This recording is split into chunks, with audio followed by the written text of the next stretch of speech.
গ্রাম বাংলা থেকে এখনো হারিয়ে যায়নি সেই আউশ ধান। আপনারা দেখছেন আগে গরুর গাড়িতে করে ধান নিত, এখন ঘোড়ার গাড়িতে করে ধান নিচ্ছে কৃষক।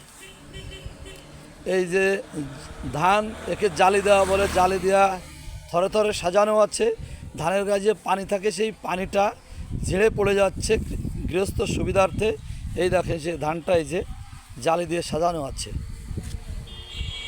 আপনারা দেখছেন। আমরা এখন অবস্থান করছি নড়াইল সদর থেকে 14 কিলোমিটার দক্ষিণে রুখালি গ্রাম। এই যে আমার ভাইয়েরা, সে কৃষক ভাইয়েরা ধান গরুর গাড়িতে করে নয়, ঘোড়ার গাড়িতে করে বাড়ি নেওয়ার চেষ্টা করছে।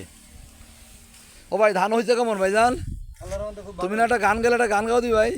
তুমি ভালো গান গাও তো, সুন্দর সুর ভাই। আর হবে না কেন? এই ধানটা একটু কলাই গেছে রে ভাই। এই ধানটার নাম কি ভাই? ওকে। তা আপনারা কি এমনি নিজস্ব জমিওয়ালা নাকি আপনারা বহন করেন? একটু কাছে আগে আসেন। আচ্ছা, আপনারা বহন করেন তাই তো? আপনারা এক গাড়িতে কত করে নেন? এই এক গাড়িতে 200, 250, 300 টাকা বুঝে। মানে কি টাকা? টাকা। কাদার ভিতর তো অনেক কষ্ট হয় ঘোড়া নিয়ে আপনাদের, না ভাই? কষ্ট তো হয়, তারপরেও তো ধানগুলো আনতে হবে। ওকে ভাই, ধন্যবাদ, ভালো থাকবেন ভাই।